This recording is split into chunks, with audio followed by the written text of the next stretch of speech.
Hey, this is Russ. What am I doing indoors? Yeah, it's raining today. Yeah, the whole day is going to rain. So I already know that that means no riding for the day. Yeah, when it's too cold, or if it's raining, or if it's snowing, we're not going out. So I decided, nope, it's not going to happen. So I decided to take a look at some of the questions that you guys had given me, or comments you had given me on the last video, and we'll talk about some of those, okay? Now, the last video I asked certain questions about, had you ever gotten through the comic books when you were younger, those things that said, send us a quarter or send us a self-addressed envelope with a stamp on it. We'll send you back, 100 things you can get for free in the mail, or 50 things you get for free. Well, according to this, Paul Huffy says, I got 1,000 things you can get for free. It was a little booklet that would have been about 1962. Yeah, back then, in those days, in the 60s, getting any type of correspondence from somebody, via the mail was the big thing. I remember that. So yeah, he got a booklet. Charles Cooper, he says, how can we know if an e-bike is a bad choice if you don't review them? Yeah, that's a good question. I thought about that too when I started rejecting these bikes, and I was thinking, well, if I only review bikes that I think have some merit, how do people know which bikes I don't think are really worth reviewing? And I can't give the names of the manufacturers or the bikes, because that would not be fair. First off, I don't have the bike. I can't say it's good or bad because I haven't tried it. But something in the back of my mind might tell me, yeah, this one's not that special, or I've never heard of this company before. How do I know if the batteries are good? How do I know if the company will still be around for a while? So I'm just going based on my own personal thinking that maybe I should pass on this one. Yeah. Now, I know there's other reviewers who'll just take anything that comes in, all right? And they'll do a review and they'll just hack those products up. They'll just tell them how bad it is.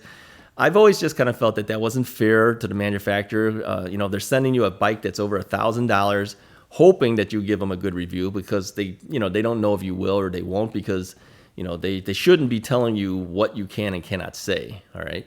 In fact, if manufacturers told me that you can only say good things and not bad things, I would shy away from reviewing a bike like that. All right. So I guess the only thing that you can say is that if I review the bike, there's something about that bike that caught my attention enough that I would say, yeah, let's try the review. And there has been times when the bikes haven't really performed exactly the way I expected it to perform, even though I thought it would. And then I do mention that. Like we know recently, and surprised a lot of people, is the one bike from Magicycle that came out. And usually most of my Magicycle bikes are pretty good. And they had modified the Jaguar Run to a 48-volt version.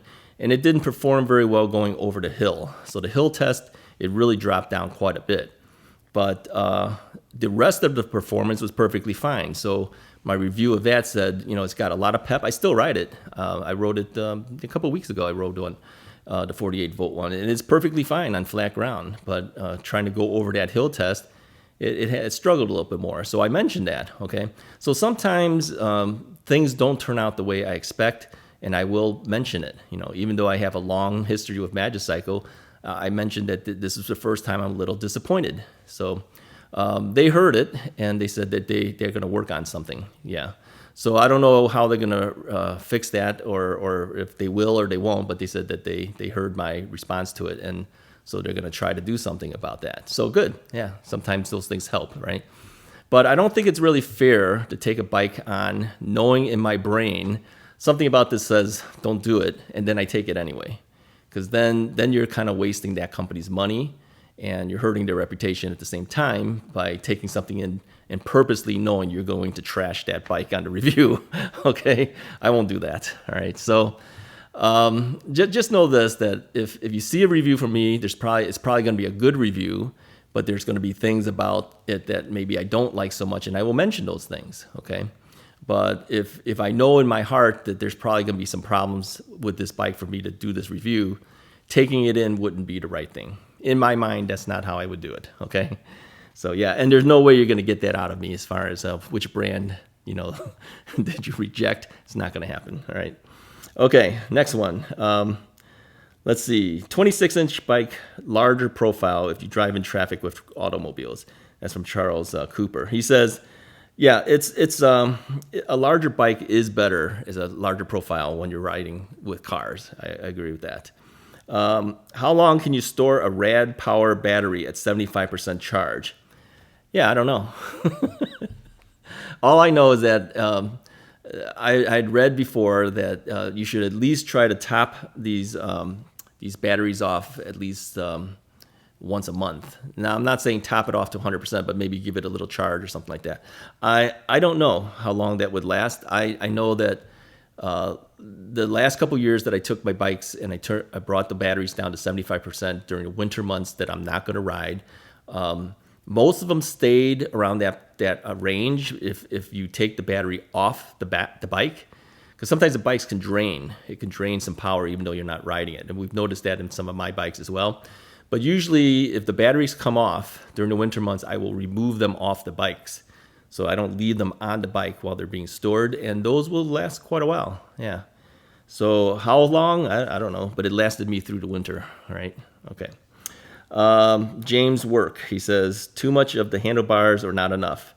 Us viewers are never happy. Personally, I like seeing the handlebars.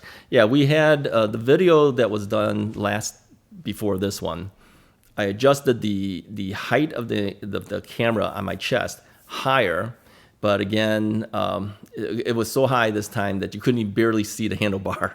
Okay, I think all you saw was the side view mirror on the left, and some people, and just not having to read all these to you here, some people liked it that way, where all you really see is the view of me seeing things in front.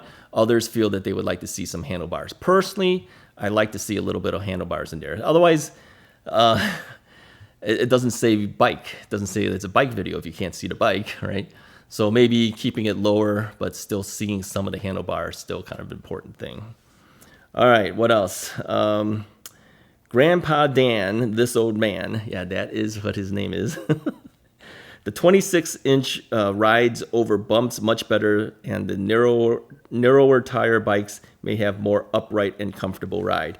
I do tend to agree with that. A 26-inch wheel over the 20-inch wheel can handle bumps better than the 20-inch wheel. Yeah, if you have a slight bump you're going over, maybe a little pothole or something, the 26 will handle that better than the 20. Yeah, there are some advantages of the 26-inch wheels.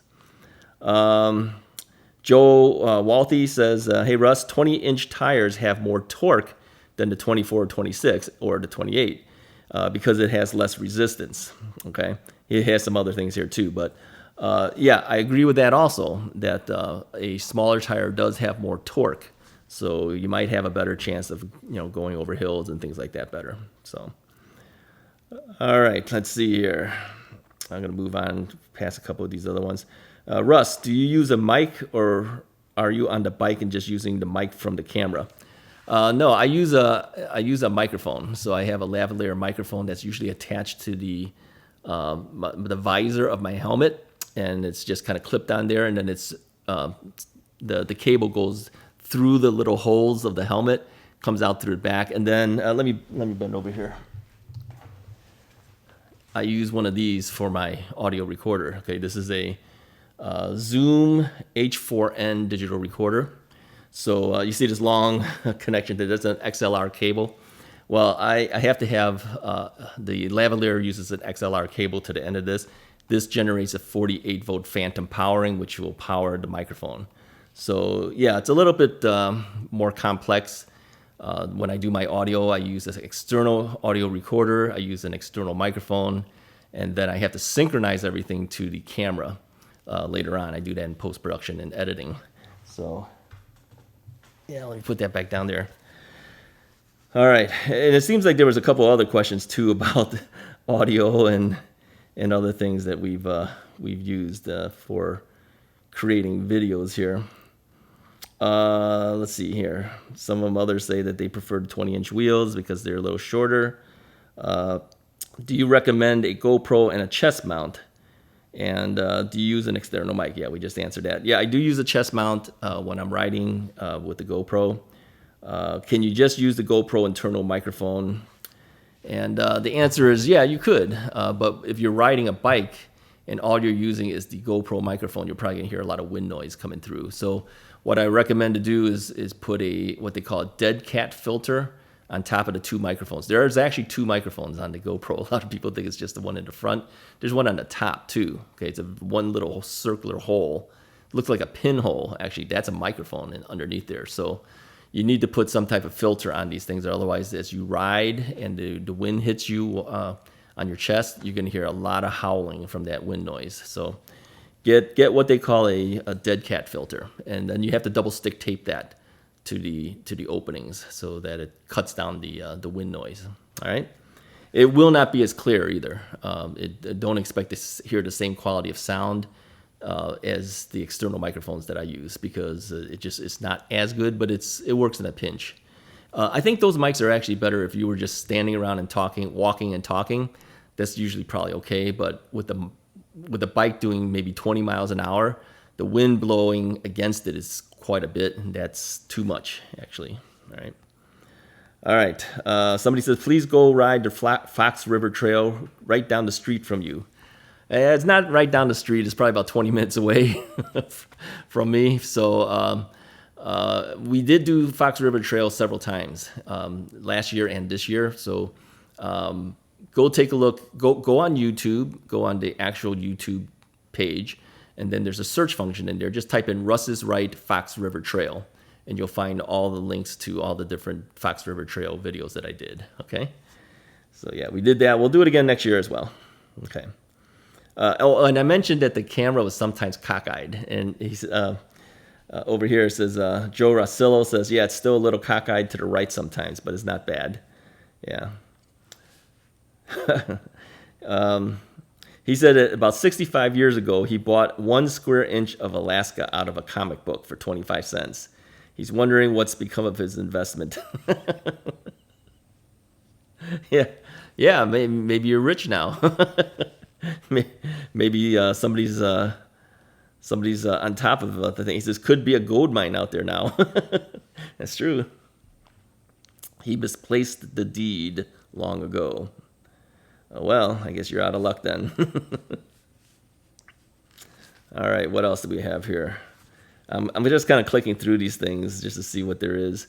Some people have asked me if I've tried some different types of bikes. No, if it's not on the channel, I haven't tried the bike. All right. What other things do we have here? It says,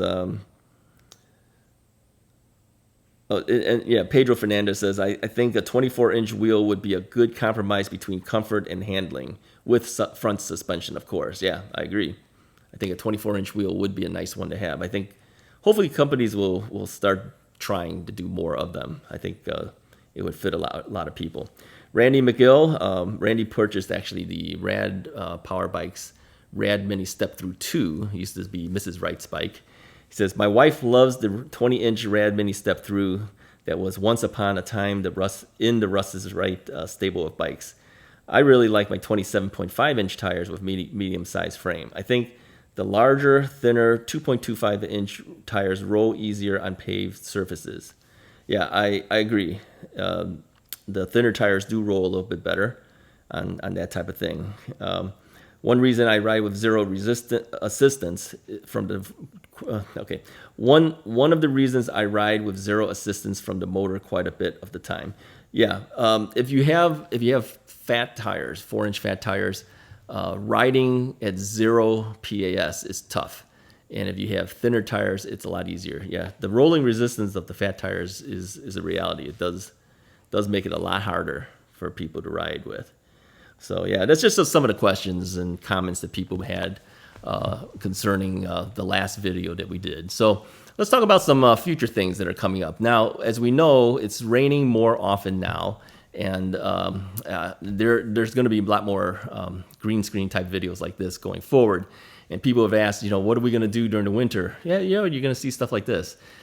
There'll be topics that I'll be bringing up, and it's the same thing as we were out riding. It's just it's not a live ride, but I'll still be covering different topics. Now, let me tell you something too about the title of these videos. Now, The videos cover a lot of different topics within the same video. Okay, so if a title says, what do you think about 26-inch wheels versus 20-inch wheels?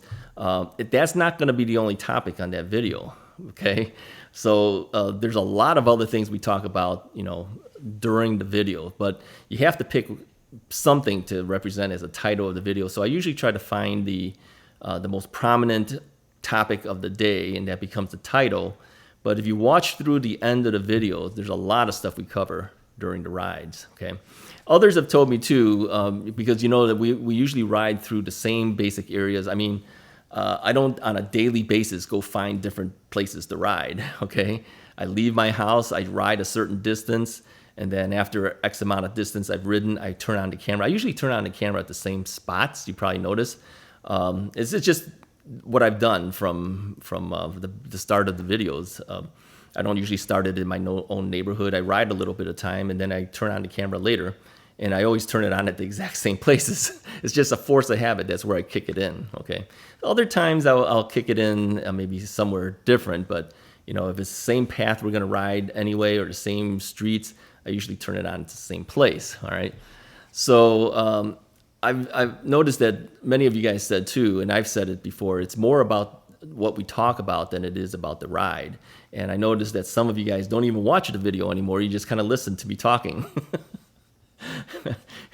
My daughter told me too that some of her friends watch Russ is Right, and they do the same thing. They're just kind of listening to see what I have to say, not necessarily having to watch what I'm doing, because it's basically a bike ride, And I don't even know if her friends, ride an e-bike or they don't, but they tune in and listen to see what I have to say. So, but many of you said the same thing, is that you have me streaming on your phones while you're riding your bikes, okay? Now, obviously, I don't think you're staring at the phone and watching the videos while you're riding, but you're listening, okay? That's okay. It's, I keep you company, and like I said, you keep me company, because like I said in the other video, if I was to ride the same streets every single day and didn't talk to anybody and just kind of rode by myself there, it would be a little boring, yeah. But it is more about the things we discuss, and that's what keeps my interest as I'm riding. So, and this is why a lot of times when we're riding, I'll say, hey, where are we, or where are we going? I haven't paid attention to where I'm going. Now, that doesn't mean I'm not paying attention to what's around me, right? So I can see if cars are coming or people are in my way. I do pay attention for that, but I'm not really paying attention, what street are we on? Where are we headed towards, I'm more concerned about what we're talking about at the time, and still reacting to my environment, but not really knowing where I'm actually ending up, okay? So whenever you see me say, where are we? I truly don't know where I am. I just ride, this looks like a nice street, let's turn here. And then I'll just turn, okay? I mean, I know I'm heading in a certain direction. Sooner or later, I'll run into something that I'll recognize. And if I get lost, I have the GPS on the phone, right? Now, I did have a nervousness before when I had the old phone, before I upgraded to the new iPhone 15 Pro Max. I always tried to keep my phone plugged in. If you ever noticed, if my display screen had a USB output, I would plug a cable into my phone to keep it charging, because if you use a GPS, it will drain the battery, of course. And if I did that and I didn't charge the phone, I would run out of battery, because that old iPhone 6s Plus, I had to charge that phone at least 3 times a day, if not more, to keep it charged for the day. Now, here's what I'm noticing with this new iPhone 15 Pro Max. I could do a couple of days and not even charge it, and I still have plenty of power left, okay? So I don't worry so much about now whether I need to plug in my phone from the display screen or not. But I will say that the new phone has made a big difference in terms of how long I can use the phone without worrying about running out of battery. I mean, it's dramatically different. I mean, talk about 3 times charging a day versus charge once every 2 days, 2.5 days, maybe, something like that. That's an amazing thing. I've also noticed apps open up a lot faster now. Like the Ring alarm. We have a Ring alarm. If somebody walks on our property, the Ring alarm notices somebody's there and it kicks in, sends me a signal to my phone. I could immediately pop that service up and see who's at the front door or walking on the property. front yard, backyard, I know it all, okay? But on the old phone, I mean, it could take 20 seconds, 25 seconds before that app would open. By that time, anyone who wants to steal something from your front yard, backyard, they've already gotten it and gone. Okay, so this is now almost nearly instantaneous. I hit the icon that says ring, and then probably within 2 seconds, 3 seconds at most, the image is up and ready to go. So it does make a huge difference from something like a 6S Plus to the 15. All right, that's basically all I wanted to cover today. I didn't have a whole lot to do. I just wanted to at least make sure we had something to cover our weekend. Hopefully next week, if the rain is gone, we will be able to go back out and ride a little bit more. I usually look at the forecasts for the week to see if any rain or anything is forecasted, but you know, on a daily basis, things can change. And some of them will still say 50% chance of rain, but then when you look out there, it's not raining. So hard to tell, but when it says 100% chance of rain, yeah, we know we got a problem. So today is supposed to rain all day, or at least drizzle all day long. Anyways, if you like this video, go ahead and hit the like button. Hit the subscribe button if you haven't already done so.